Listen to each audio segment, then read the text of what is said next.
Good afternoon, folks. Jordan here at the Nutty Gnome Homestead. It is early April, and we've been butchering all kinds of rabbits, and we're getting ready to make rabbit sausage.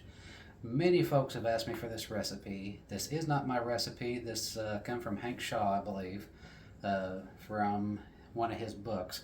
We've made this several times. We really like it. So what we're doing is we boned out and froze 3 rabbits. We have about 10 pounds boned out froze rabbit that we've cut into fist-sized chunks. And to that, we're going to mix about 3.5 pounds of fatty pork shoulder. As you guys can see here, we have pretty good marbling in the fat cap of this pork shoulder. This is what you want. This is going to add a lot of flavor and moisture to our sausage. So before we get started, we put all of our components from our grinder in the freezer. This makes sure everything stays nice and cold. If the meat starts to warm up, it gets gummy and it will actually make for a not so pleasant texture. It's also very hard to clean out of your grinder. We put everything in the freezer for about an hour. Everything stayed nice and cold. The chunks of rabbit meat are actually still frozen, as are the pieces of pork. So we're going to go ahead, we're going to run some of this through the grinder, and I'll show you guys the texture whenever it's all done. When we put this through the grinder, we want to make sure that we run pieces of rabbit with a piece of pork through at the same time, or one right after the other. This ensures that they get mixed together while they're grinding. That way, so we don't have to work so hard later while we're mixing all of our seasonings. So we're going to put you guys on hyperlink, and we're going to show you how we do this real quick.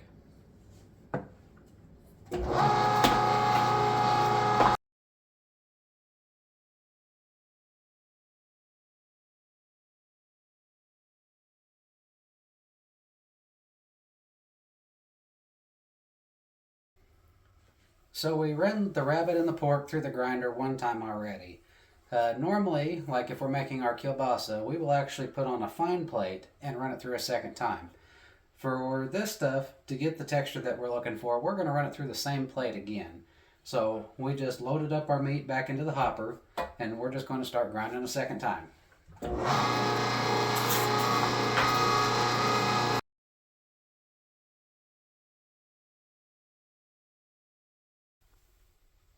Okay, so we ground this rabbit and pork for a second time, and there's going to be about a half a pound of meat left in the throat of this grinder. The easiest way to get that out, run a couple pieces of bread through your grinder, and it'll push the remaining meat out. You don't want to leave any of that in there.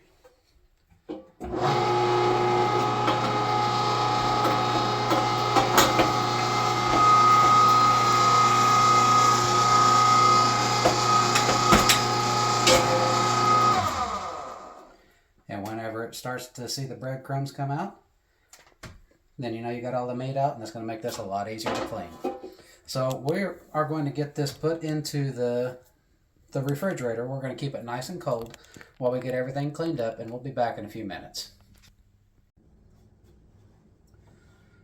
Alright guys, we're back. So we went on ahead and cleaned up the grinder. We got all the parts cleaned up. In the meantime, we had our rabbit in the freezer, making sure it stayed nice and cold. We want to make sure everything stays cold for this entire process from start to finish.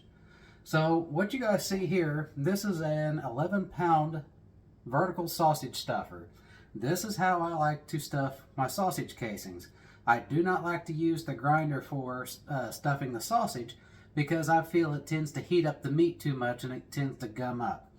So what we're going to do is we're going to get ready to season this meat real quick, and I'll zoom you guys in here just a second. We're going to season this meat, and then we're going to get it in this the stuffer ready to go. So bear with me while I get my gloves on. This just makes it a lot easier to handle. So what we have here is about 12 pounds of ground rabbit mixed in with a little bit of pork. To this, we're going to add approximately 90 grams of kosher salt, 30 grams of black pepper, about 10 to 15 cloves of garlic, depending on your taste. We use fresh minced garlic, but you use what you have. We're also going to use about 4 teaspoons of oregano, as well as a little bit of citrus zest, whether you have orange or lemon or whatnot. We have lemon, so we used a little bit of lemon zest in this. And to top it all off, we're going to add a cup of sweet white wine. So what we're going to do is we're going to add all this to this meat and get it all mixed up. So I'm going to zoom you guys in, and you guys can see how we do this. Okay, so here we have our mixture of kosher salt, dried oregano, black pepper, our garlic. I also added some fennel seed in here, just to taste. This is however you guys like to do it. And then we want to make sure that we keep everything proportional to the amount of meat that we have. Since we're dealing with about 12 pounds, this looks just about right for a properly seasoned batch of sausage. So I'm going to just spoon this on in a couple of places, do a little mixing, and then I'll spoon on the rest. We want to make sure that this gets all incorporated throughout all of this meat. So each bite will taste the same. So we're just going to massage this into the meat. And unfortunately I'm making a big batch of sausage and I run out of pans, so I'm having to make do with what I have. So we're just going to fold this all together, and when we're done, we're going to stuff this in some natural hog casings. Today we are using 32 to 35 millimeter hog casings. You can buy these online, or you can get them from your local butcher shop.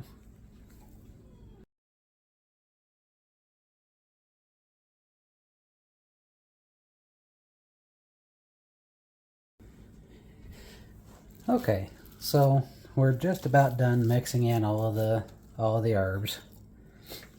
And actually I'm going to take a piece of meat here and I'm going to clean out my bowl. I want to make sure we get all these herbs and spices in here. And I've got just a little bit of wine left. We're going to add the rest of our wine. Now, not only does the wine add flavor, but it also helps keep the sausage nice and moist, especially whenever you're stuffing it. Make sure everything flows smoothly, nothing's going to gum up. And as you guys can see, this consistency where it's starting to get sticky, this is what we are looking for. This is getting really close to being done. I'm going to finish massaging in these spices, work in this wine, and then we're going to fill our stuffer here in just a moment.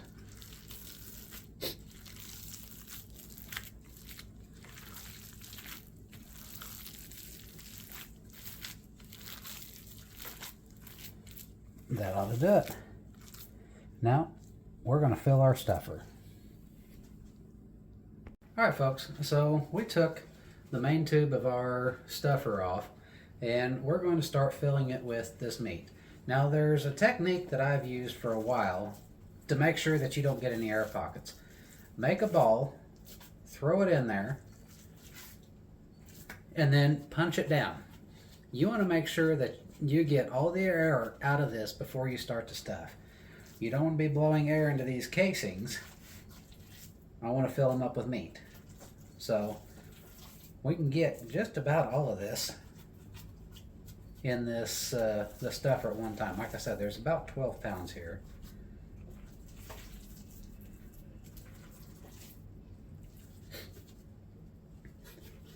This stuff smells amazing.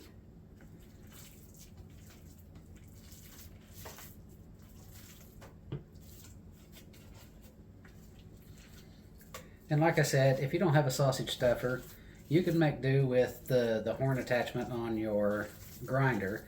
Just be sure to make everything nice and cold before you start. You don't want to get this too gummy before you get finished. So I'm going to leave about 3 inches of head space. Don't know if you guys can see that. I'm going to leave about 3 inches of head space before I put this back on. That's just going to give me a little bit of a leeway before the plunger actually reaches it. We're going to lock it into place. We're going to move this off to the side. And now it's time to start stuffing our casings. Now, we had actually lubricated, if you guys can see this, we actually lubricated this grommet, this O-ring on here with a little bit of olive oil. We wanted to make sure that everything is nice and slick and it doesn't catch or stick on anything. Now, on top of this stuffer, there is a little valve that's going to bleed off the air. You can hear it hissing. And once this casing actually starts to fill up with the air that's left in the horn, just take a sausage pricker or a knife or something and poke it a time or two just until the air starts to escape. Now, I'm going to take 2 fingers and put underneath the horn, and I'm going to support this sausage with my hand. I'm going to let the sausage actually push itself off of the horn, and that's going to make sure that I get a nice plump filled casing, but it's not going to be overfilled where it's going to split and possibly rupture during cooking.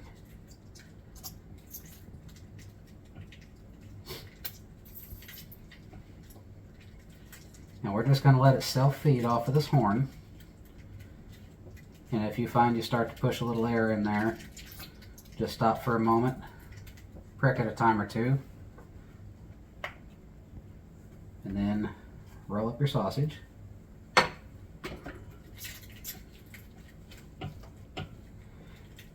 And we lubricated our horn with olive oil before we put the casings on. This is going to make them slide on and off a lot easier. I tend to use mostly pre-tubed cases.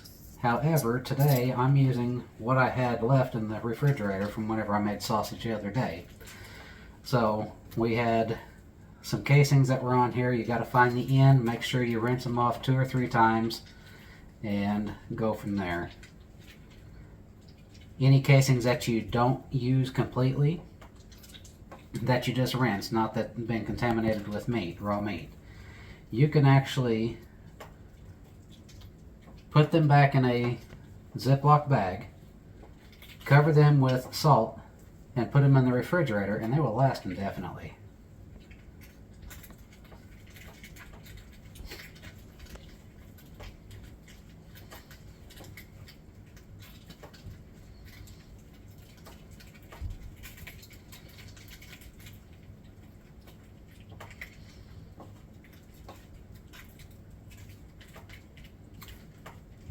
So we're just going to put you on hyperlink, hyperdrive, and we're going to bring you guys back here in just a moment.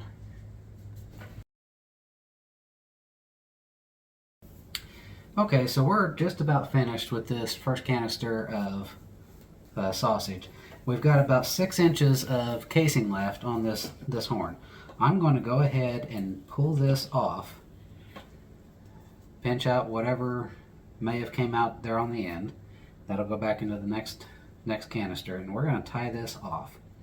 This is going to be our first rope of sausage that we are going to twist our links from.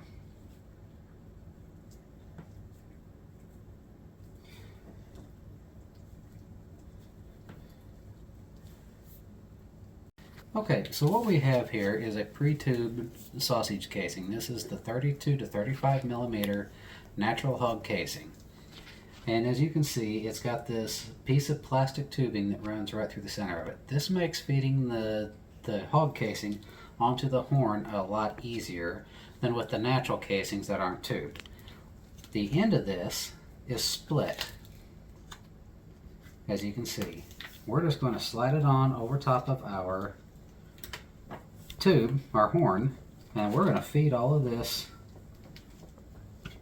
hog casing right onto this horn. A good rule of thumb for casings is you're going to want about 2 feet of casing per pound of meat in the 32 to 35 millimeter range. That'll give you a pretty good length of casing to make sure you have enough to do all your sausage at one time. Have it pushed on to this horn. Now all we're going to do is grab the end of this plastic, grab the hog casings, and we're going to give it a pull. And now you've got 25 to 30 feet or more of hog casing on here at one time.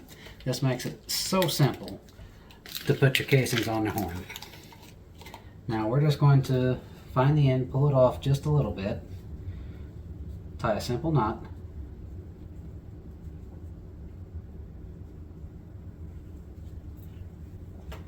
feed it right back up to the very end.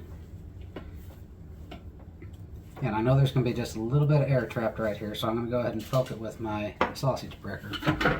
Now, we've already reloaded our canister, so we're going to finish stuffing this rabbit sausage into casings.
We're getting close to the end.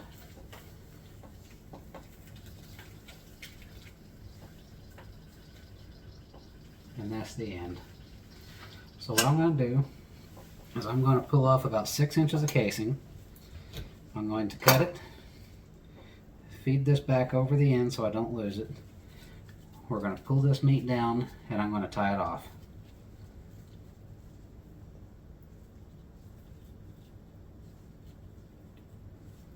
And there we have our rope of rabbit sausage.